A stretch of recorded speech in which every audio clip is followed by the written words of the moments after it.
بسم اللہ الرحمن الرحیم رب اشرح لی صدری ویسر لی امری واحلل عقدۃ من لسانی یفقہوا قولی صدق اللہ العظیم۔ عزیز پاکستانی، السلام علیکم۔ رات کے 8:45 بجے ہیں اور پچھلے آدھ گھنٹے سے انٹرنیٹ نہیں چل رہا۔ ٹویٹر اور یوٹیوب بالخصوص اس وقت کام نہیں کر رہے۔ وجہ کیا ہے؟ ناظرین، اس بار بحیرہ عرب میں کسی شارک نے آ کے پاکستان کی انٹرنیٹ کیبل کو نہیں کاٹا، بلکہ یہ ان مگر مچھوں کا کام ہے جو اس وقت اسلام آباد اور پاکستان کے طول و عرض میں بیٹھ کر ریاست پاکستان اور اس کے عوام کے خلاف سازشوں کے تانے بانے بن رہے ہیں۔ یہ وہ بزدل لوگ ہیں جو عوام کی رائے سے اس قدر خوف زدہ ہیں کہ ان کا بس نہیں چل رہا کہ یہ عوام کے سانس لینے پر بھی پابندی لگا دیں۔ ان کا بس چلے تو یہ عوام کو بتائیں کہ ہم اشارہ کریں گے تو تم ناک سے سانس لو گے، اور جب دوسرا اشارہ کریں گے تو منہ سے سانس لو گے۔ ہم اشارہ کریں گے تم دایاں ہاتھ ہلانا، اور جب ہم اشارہ کریں تو پھر بایاں ہاتھ بھی ہلا دینا۔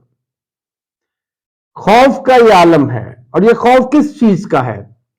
آج پی ٹی آئی نے پاکستان کی سیاسی تاریخ میں ایک نئی تاریخ رقم کرنے کا فیصلہ کیا، اور وہ ہے پہلا ورچوئل آن لائن جلسہ۔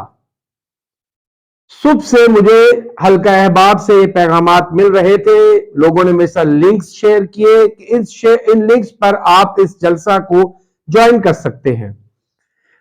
ایک باشعور اور ذمہ دار شہری ہونے کے ناطے میرا حق بنتا ہے اور میرا فرض ہے کہ میں پاکستان میں ہونے والی ہر صحت مند سیاسی اور سماجی ایکٹیویٹی کا حصہ بنوں، اس میں دلچسپی لوں، اس کو دیکھوں۔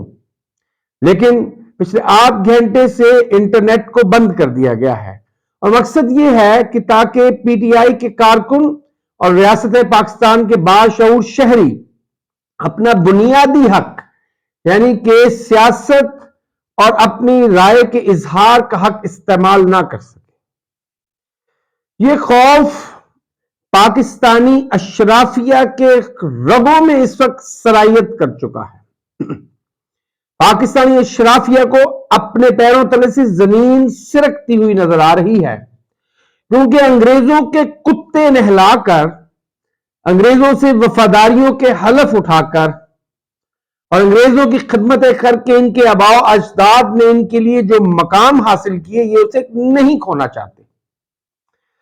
اور در حقیقت پاکستان کے بن جانے کے پیچھے بھی یہی ایک بہت بڑی حقیقت تھی کہ ہندوستان کی مسلمان اشرافیہ کو یہ بخوبی اندازہ ہو گیا تھا کہ اگر ہندوستان ایک متحدہ ملک کے طور پہ آزاد ہوتا ہے تو اس میں جو دیگر استحصالی امور ہوں گے مسلمانوں سے ریلیٹڈ، ان کو چھوڑ کر جو سب سے بڑا نقصان ہونے جا رہا ہے وہ یہ ہے کہ کانگریس، جس کی لیڈرشپ مڈل کلاس پر مشتمل تھی، انہوں نے اپنے منشور میں اعلان کر دیا تھا کہ ہندوستان کی آزادی کے ساتھ ہی زرعی اصلاحات نافذ کی جائیں گی، جس کے نتیجے میں انگریزوں کی طرف سے دیے گئے گھوڑی پال مربے اور وفاداریوں اور کتے نہلانے کی خدمات کے سلسلے میں جو مربے دیے گئے تھے وہ واپس لے لیے جائیں گے۔ اسی خوف کے پیش نظر مسلمانوں کی تمام تر اشرافیہ قائد اعظم کے گرد اکٹھے ہو گئی اور انہوں نے ان کے کندھے پر رکھ کر پاکستان بنانے کی بندوق چلا دی۔ اور جیسے ہی پاکستان کا وجود عمل میں آیا، یہ معجزہ رونما ہوا، تو اگلے 1 سال میں قائد اعظم کو اللہ تعالیٰ کے پاس روانہ کر دیا گیا، کیونکہ اب پاکستانی اشرافیہ کو ان کی ضرورت نہیں تھی۔ وہی خوف آج تک ہے، اور اسی خوف کے لیے جب بھی پاکستانی اشرافیہ کو اپنے سٹیٹس کو کے متزلزل ہونے یا کھونے کا خطرہ ہوتا ہے تو وہ اکٹھے ہو جاتے ہیں، جیسا کہ اس وقت آپ کو تمام کی تمام سیاسی جماعتیں، مذہبی جماعتیں، تمام سنیوں کے مذہبی مسالک، ایون یہ جو بائیں بازو کی اور جو بڑی این جی اوز ٹائپ لوگ تھے جو بڑے حکومت پر تنقید کیا کرتے سب خاموش ہو گئے. اور پھر پاکستانی عدلیہ، پاکستانی صحافت اور پاکستان کے کرتا دھرتا سب ایک ہو گئے ہیں. سب نے آپس میں ہاتھ ملا لیا ہے. مقصد کیا ہے کہ اپنے سٹیٹس کو بچانا. مقصد پاکستان کی بہتری ہرگز نہیں ہے. مقصد اپنے اندرونی اور بیرونی آقاؤں کی خواہشات کو پورا کرنا ہے. اسی لیے ورچوئل جلسہ ان کے لیے ایک سوہانے روح بنتا جا رہا تھا. اور جیسا کہ خبریں آ رہی تھیں تو انٹرنیٹ کو بند کر دیا گیا. اچھی بات یہ ہے کہ میرے پی ٹی آئی کے جو ورکرز نے اعلان کر دیا ہے کہ جب بھی انٹرنیٹ بحال ہوگا ہم یہ جلسہ کریں گے. اور یہ بڑی سمپل بات ہے. یہاں میں اپنے پی ٹی آئی کے ورکرز کو، ان کی لیڈرشپ کو ایک مشورہ دینا چاہوں گا، اور وہ یہ ہے کہ جب آپ کسی بڑے شہر میں کسی ورکر کنونشن یا جلسے کا اعلان کرتے ہیں تو اس کے لیے 1 2 نہیں 3 یا 4 جگہوں کا اعلان کیا کریں، اور اپنے کارکنوں کو بتائیں کہ ہم ان کو 1 سے 2 گھنٹے کے نوٹس پر بتایا جائے گا کہ انہیں کس مقام پر اکٹھا ہونا ہے. اس سے انتظامی طور پر ریاست پر قابض اشرافیہ کو ان کے لیے خاصا مشکل ہو جائے گا کہ لاہور، گجرانوالہ، فیصل آباد، راولپنڈی، کراچی، ملتان جیسے بڑے شہروں میں بیک وقت 4 یا 5 مقامات پر جلسے کے انتظامات کو روکنا اور اسے منتشر کرنا. ریاست عوام کا اعتماد کھو چکی ہے اور عوام ریاست سے اور ریاست کے کار پردازوں سے بغاوت کرنے کے لیے تیار ہے. مزے کی بات ہے، یہ خوف صرف یہ ککڑ اور نقوی جیسے دگڑ دلوں کے پاس ہی نہیں ہے.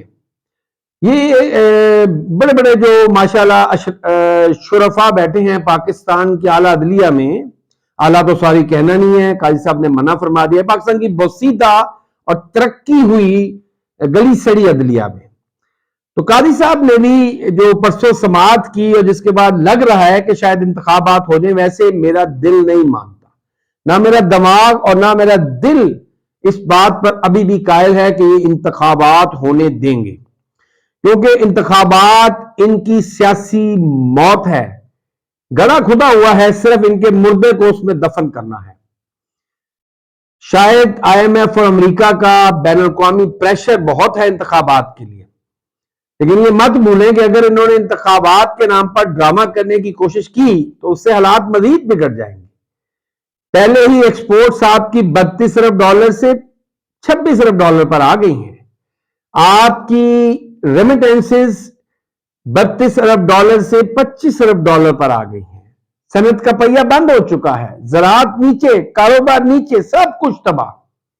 اور وہ اس لیے کہ عوام کو آپ پر اعتماد نہیں ہے، اور اگر عوام کو آپ پر اعتماد نہیں ہے تو دنیا بھی آپ پر اعتماد نہیں کرے گی. کوئی اپنا پیسہ آپ کے ہاں نہیں لگائے گا. یہ عوام سے یہ خوف جو ہے یہ اب کا نہیں ہے. آج اس طرح قاضی فائد عیسیٰ صاحب نے پرسوں عدالت میں کہا کہ اس کے نام کے ساتھ نیازی لگتا ہے، کسی کا رشتہ دار تو نہیں، اشارہ عمران خان کی طرف تھا. یہی وہ خوف تھا، اور ان جیسے ججوں میں ہی خوف تھا جنہوں نے مجیب الرحمان کو انصاف نہ دلوایا. آج لاکھ بحث کر لیں، مجیب نے یہ منصوبہ بنایا، مجیب نے وہ منصوبہ بنایا. آپ مجیب کو اقتدار دیتے، اس کو پاکستان توڑنے دیتے، تاریخ میں اس کا نام پاکستان توڑنے والے کے طور پر لکھا جاتا. تاریخ ثابت کرتی کہ وہ غدار ہے. آپ کے کہنے سے کوئی غدار نہیں ہو سکتا، مگر بھی پاکستان کی سیاسی اشرافیہ اور ان کے گماشتوں کے کہنے پر آپ 7 کروڑ بنگالی بھائیوں کو غدار کہتے رہے، اور مجبوراً انہوں نے آپ سے آزادی حاصل کر لی، آپ سے جان چھڑوا لی. کیا مجیب کے خوف سے آپ بنگلہ دیش بننے کو روک سکے؟ کیا مجیب کے خوف سے اس کی زبان بندی کر کے اس کو جیل میں ڈال کے کیا آپ بنگالیوں کا فریم آف مائنڈ، ان کی سوچنے کی سمجھنے کی صلاحیت کو بدل سکے؟ کیا ان کو اپنی طرف لا سکے؟ قطعاً نہیں. نفرت بڑھی، حقارت بڑھی، دوریاں بڑھی. نتیجہ کیا نکلا کہ 2 بھائی علیحدہ علیحدہ ہو گئے.